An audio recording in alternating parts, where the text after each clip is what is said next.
In drought-stricken areas, women and girls risk walking tens of kilometers for clean water.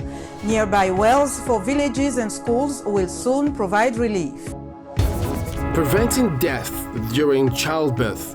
With help from the United Nations Population Fund, residents of Muna IDP camp in Borno State receive free healthcare for maternity and other medical attention. A mobile app to protect manatees.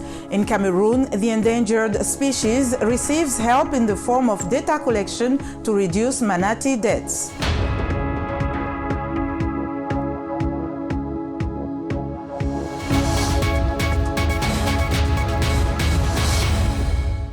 Hello and thanks for tuning into the show that goes around the continent to bring you stories near and far.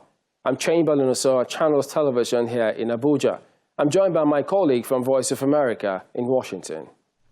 Thanks. I'm Linoch Mudu at the Voice of America. Happy to be with you again for another edition of Africa 54.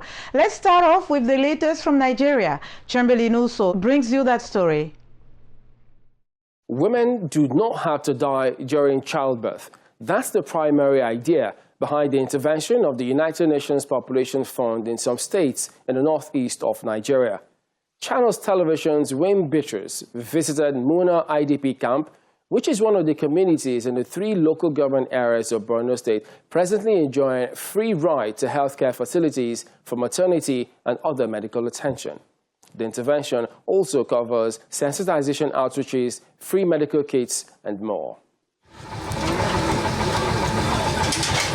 Armed with a stretcher, first aid box, a seat and space for luggage, this mini tricycle has come to be a part of the everyday life of residents of some IDP camps in the northeast states of Nigeria, particularly in Borno, Adamawa and Yobe.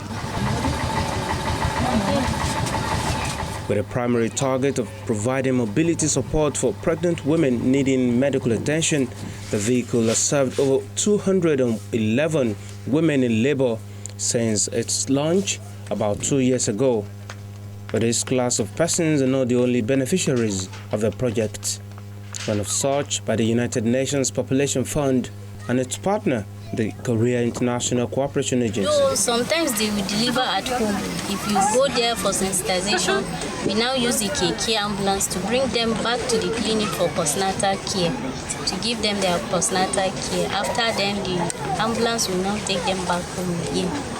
But before, it was not like that. During our postnatal, we used to have few women, but now it has increased. Tricycles are specially built so you can navigate the hard-to-reach part of the communities of operation. So we're talking about gender-based violence. There are situations where someone is raped or gang raped or injured, maybe through domestic violence, intimate partner violence, very bad. We've seen very bad cases and life-threatening.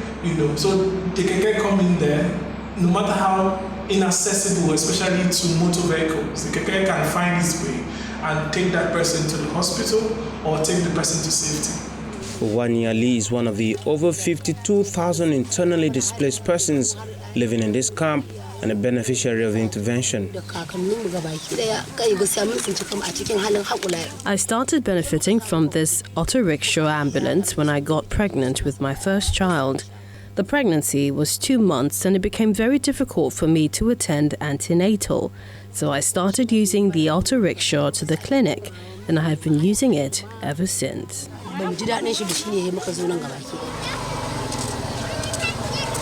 According to the UNFPA, before 2020, over 80% pregnant women delivered at home, and that with a high maternal and newborn mortality recorded, that will no longer be. It is beneficial, especially for those at the IDP camps, because it's always available. Usually it's residing in the IDP camps. So whenever they need it, they will just call. The drivers are staying with them. They will just call them and then it's accessible for them 247. They told me that the rate of maternal mortality ratio has reduced drastically because of the impact that the Kenya have impacted on their life. no more maternal days, no more hardship to get to antenatal clinic or help when they are pregnant. I'm so happy about that. There are 15 of these vehicles across Borno State, and response time is between 5 to 10 minutes. Dr. Matthew Onoja joins us from our studios in Maiduguri, the Borno State capital. He's a humanitarian and reproductive health analyst with the United Nations Population Fund. Thank you for joining us on the program, Dr. Onoja. Thank you, Chamberlain. Now, the last time we checked, over 200 pregnant women have benefited from this program. First, is that the latest figure, and is it any close to the target? Thank you very much. Actually, that isn't the latest figure. That figure is what was recorded at the beginning of the project. The project in question is the UNFPA and collaboration with the Korea International Cooperation Agency, KOICA, in Borno State. And the project itself is aimed at providing basic health services for the vulnerable, particularly women and girls. And the project has, which was introduced in 2018, continued to provide services until May 2022, when it came to an end. But it has built in very good sustainability mechanisms for which the state government was able to take over, and it continues to provide care for the people. As at last count, I think what we had is about 120,980 women that have received support from the project from inception to date. Well, now you are in 3 of the 27 local government areas of Borno State alone. Are there plans for the other council and states in the northeast of the country, which is the focus for now? Yes. The 3 local governments that we started in were MMC, Jere, and Konduga. Presently, the project has already expanded beyond the 3 to include Ngala and Bama local governments, and this it continues to gain prominence. And I think as we get more funding support to be able to expand scope, there will be expansion to other local governments. Speaking about sustainability, what's the projected lifespan of this program? From the initial phase, it was to last 4 years. But like I said earlier, it had taken into account the element of sustainability from the beginning.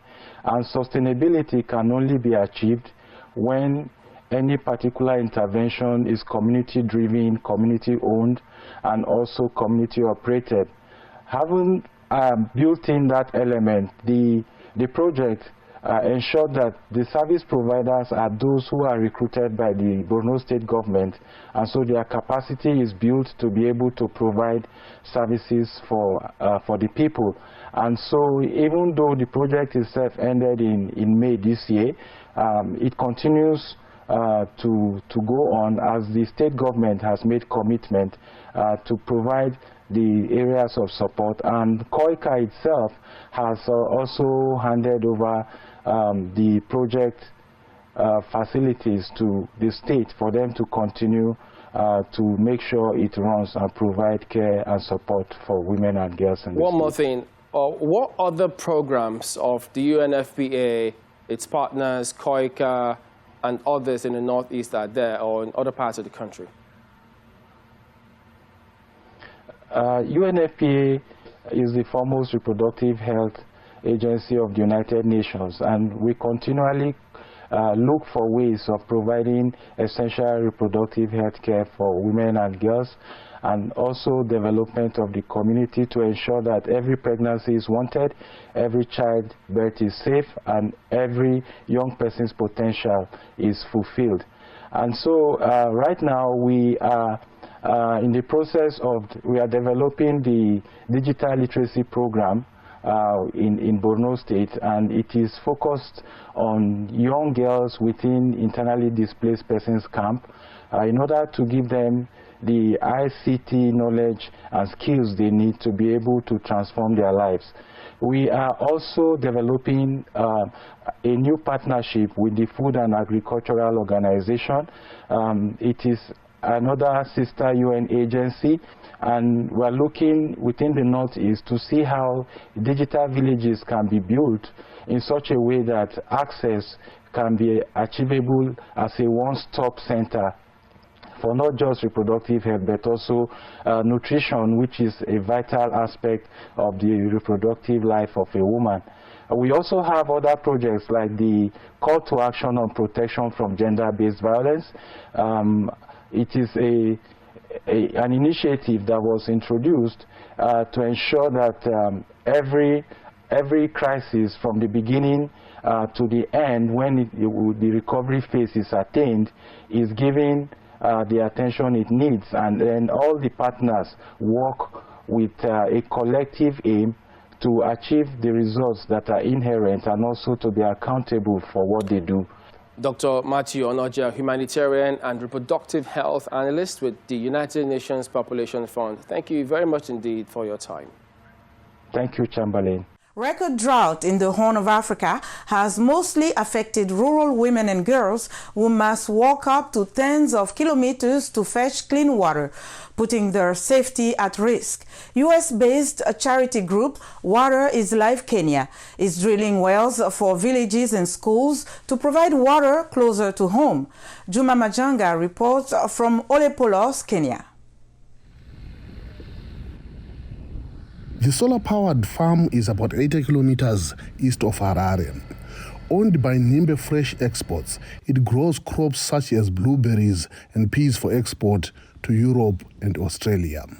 Faced with problems such as power cuts and the need for sustainable farming and reducing carbon emissions, the farm turned to clean energy, says the head of Nimbe Fresh Exports. So therefore there was need for us to relook and rethink in terms of how best we can farm without harming the environment. Solar obviously became as one option, seeing that we live in Africa, where there's lots of sun. What is happening at this farm is also taking place elsewhere in Africa, according to the Sun Exchange, which says it has enabled at least 60 farmers on the continent to install solar panels through its crowdsourcing methods. The South African company says it raised $1.4 million from almost 2,000 people around the world to fund the solar project in Zimbabwe. We certainly hope to follow suit with more standout Zimbabwean businesses like Nimbe Fresh, who want to lead the landscape in sustainability and who understand the importance of accessing reliable, affordable, clean energy to scale and expand their operations. Among the farmers who are benefiting from power generated by the Nimbe project is blueberries farmer Simba Chitida. He too exports the crop. It leaves me with some disposable income on my side to be able to look after my family. And also, you know, those big power cuts, we are not affected anymore. We continuously managing to irrigate our crop. For years now, Zimbabwe has experienced long power cuts because of struggles to raise funds to import energy from neighboring countries. Nimbe Fresh Exports wants to expand its solar power to 1.9 megawatts to bring more farmers on board and expand their operations as well. Columbus Mavunga for VOA News, Marondera, Zimbabwe. It's time now for a short break, and as we do, we remind you to visit our website, channelstv.com, for news and programming around the clock. You can also find us at youtube.com/channelsweb. Still to come, a possible end to finger pricks for diabetic patients in Egypt. Students develop a non-invasive glucose monitoring device. Welcome back to Africa 54. I'm Linor Mudu in Washington.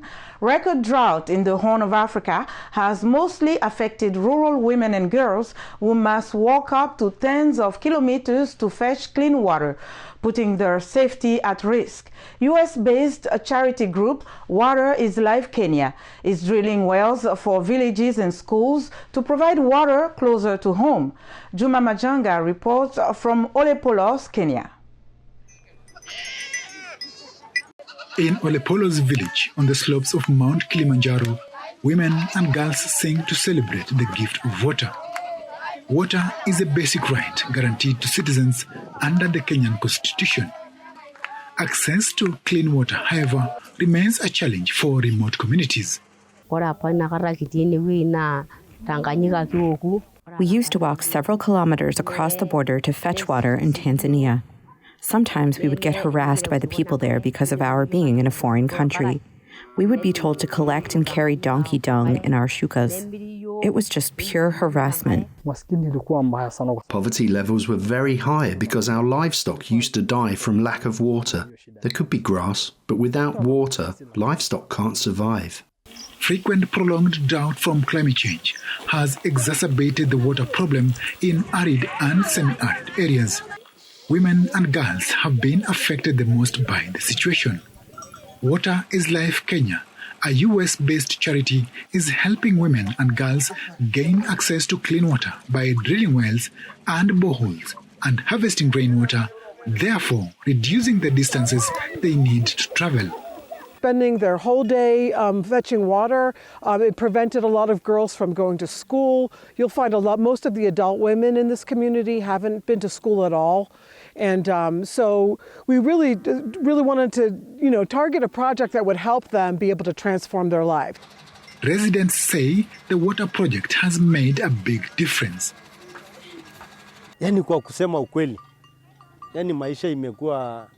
To be honest, our lives have really changed for the better. Now our kids are going to school.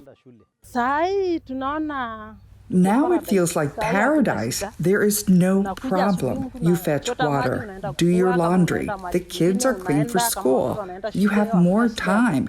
We are in a much better place, and we are happy for that. With 25 such water projects completed in different villages in Kajiado County and benefiting more than 100,000 residents, Water is Life Kenya co-founder Joyce Tanian says the work has been rewarding. That essential barrier can be removed. Water's there. Now people can develop. That's to me a dream, and that's the best thing in life, actually. To see that fruit happening, those fruits growing, people developing themselves. That's a miracle. The saying "water is life" has never had a greater meaning for residents of Olepolos. As women and girls of the village sing in celebration, many people in other remote arid areas of Kenya still need water. Juma Mjanga for VOA News, Olepolos, Kenya. Over in Egypt, 5 students from the American University in Cairo have developed a non-invasive glucose monitoring device for diabetic patients.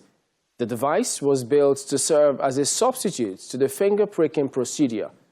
The team believes more work can be done on the device to improve its accuracy a little further before offering it to the market. 5 Egyptian students have won first place in a global healthcare design competition for a non-invasive glucose monitoring device. The students from the American University in Cairo say the GlucoLip aims to serve as a substitute for finger pricking or other invasive blood tests, potentially influencing lives of millions of diabetics around the world. One of the graduated students, Saif Shautak, says the device is like the oximeter, which monitors oxygen levels in the blood. The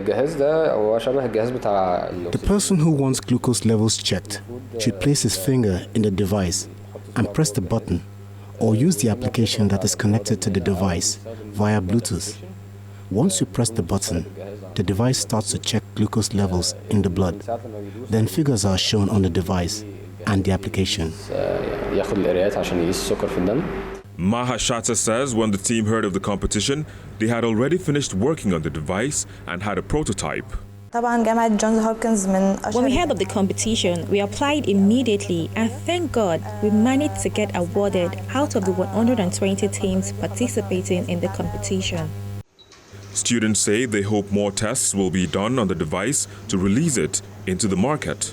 We think in the coming years, the most important thing is to work more on the device to improve its accuracy further, so then we can think about offering it to the market.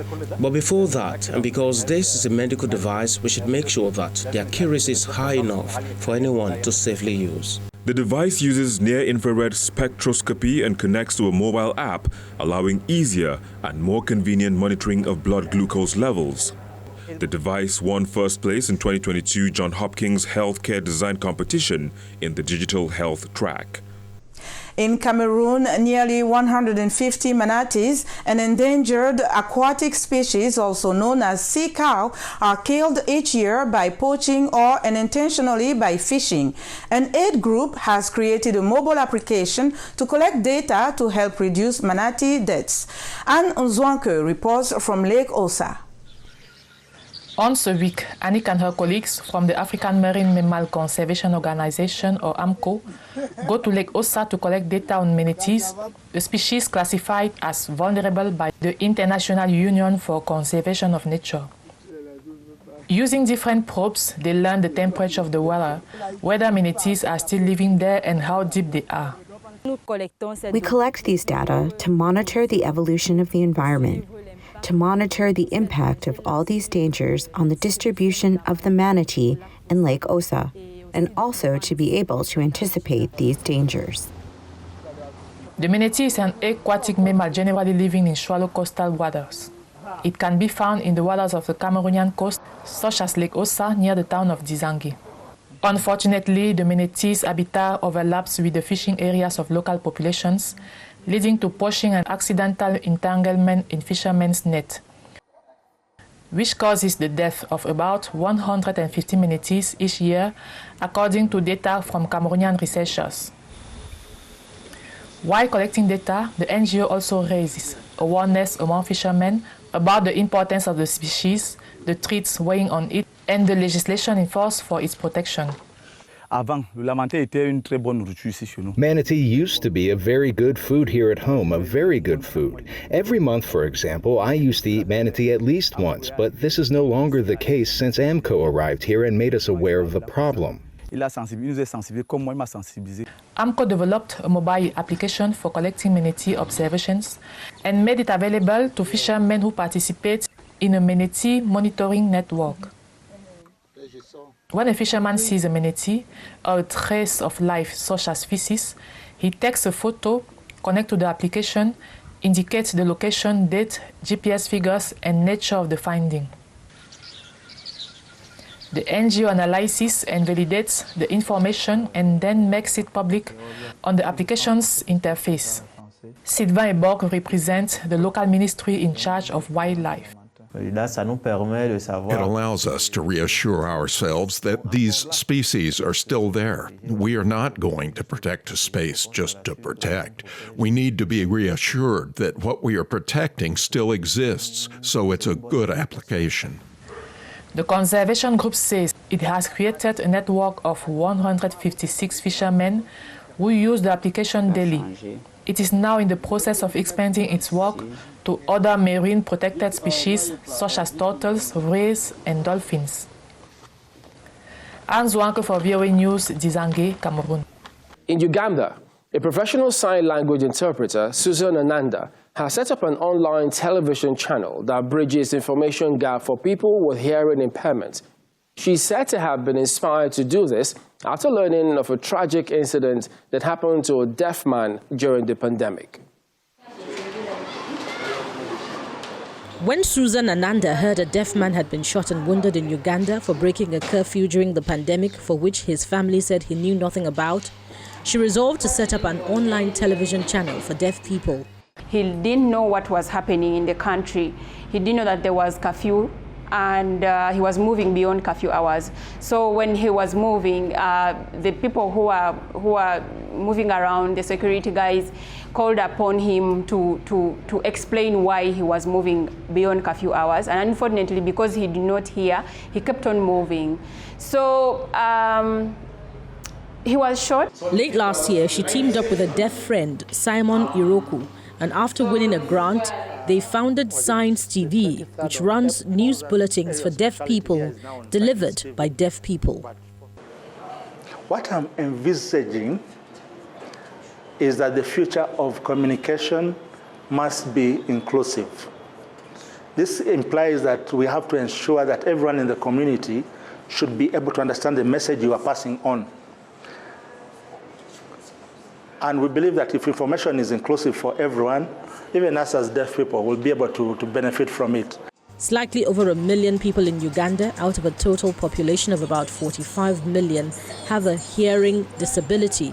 And most of them have limited access to television news due to a lack of sign language services on established channels. The news station, which made its first broadcast in April and employs 8 staff, including 4 deaf anchors, operates from a studio in a Kampala suburb. In a typical broadcast on Science TV Uganda, the news is read by 2 deaf anchors and simultaneously signed by a sign language interpreter, going slowly to match the anchor's pace, while the screen also carries subtitles. We want to have sports, we want to have talk shows, we want to have news, daily news, where we can have stories that impact, that inform the deaf persons what is happening in the country daily. For now, Science TV Uganda produces only 1 weekly news roundup on Saturdays due to financial, staffing and technical constraints, but Ananda said it had ambitions to expand its offer. Up to about 800 viewers have watched individual bulletins so far, and the numbers are growing. And that's our show for today. You can find all the continent's top news and world news online at voaafrica.com. Check it out. I'm Linor Moudou in Washington. Channels Television has our last word. We look forward to bringing you another show next week. Remember, channelstv.com is your source for news and other programming. I'm Chamberlain as well. Thank you for watching. Goodbye.